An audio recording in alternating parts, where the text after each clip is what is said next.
Hey guys, I'm quickly going to mark with you exercise 9. I hope that that's come through from the back is not going to be too much of a bother, but let us zoom in and go to number 1. The difference between this exercise and exercise 8 is that this one just says simplify. It's not an identity that's got the left hand side and the right hand side that you need to prove equal to each other. You just simplify the left hand side. So the bad thing about this exercise is that you don't really have the answer, where in the previous one, you have the answer, you know where you want to go. But you're going to do the same stuff. Cos of 90 changes cos to sin. Sin of 180 minus, second quadrant sin is positive. Sin over sin is 1. 1 minus, this one. Sin of a negative angle is actually negative, but because of the square, it keeps it positive, multiplied by that minus, that's why it's the remaining minus. 1 minus sin square is actually cos square. Let us look at number 2. Cos of 180 plus is negative cos. Third quadrant, cos is negative. Tan of 180 minus, it's actually minus tan. Okay, I just put a little paper on top of it, pasted it there to see if we can fix it. Let's do it again. Cos of 180 plus, it's negative cos. Tan of 180 minus is negative tan. Sin of a negative angle is minus sin. Remember that minus refers to fourth quadrant. Then basically what I did is I just cancelled the minus and the minus. I know it will become a plus, so yeah, multiplied by that minus, my whole question will stay negative. Then I changed tan to sin over cos, and my cos is cancelled because this one is numerator, this one's denominator, they can cancel. I'm basically left with sin over sin, which cancels, and I'm left with negative 1. Let us do number 3.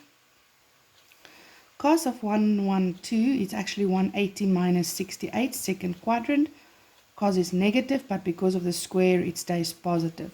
Sin square is 68, it's already an acute angle, it stays as it is.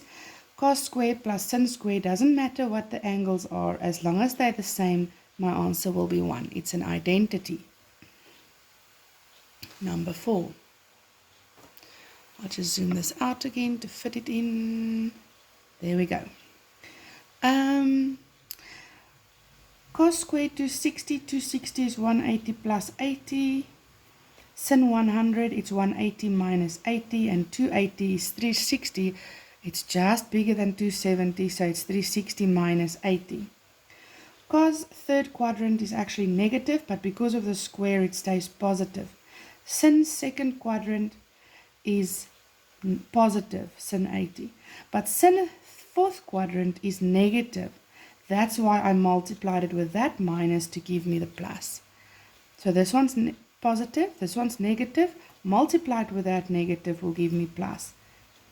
Then I said sin squared, sin times sin is sin square. My angles are the same. Cos square plus sin square is 1. And then the last one there, number 5. I got sin 70, which I'm keeping like that. Cos 200 is 180 plus 20. And then cos square 70, that minus will just remain positive, and because of the square it stays positive, so that minus just remains as it is. What I did next is I changed my, I said cos of 180 plus is negative cos, then I put that minus just in front there because this is one term. This one stayed as it is, and then I changed cos 20 to sin 70. I can do that because 20 and 70 are complementary angles. They give me 90 together, so I used co-functions. Cos becomes sin if this one becomes 70, so that they add up to be 90. Now that I've got sin 70 and sin 70, they're actually sin squared 70. And I took out the minus as a common factor, so that's why both of them now becomes positive. Sin squared plus cos squared is 1 if the angles are the same, and that minus just remains there.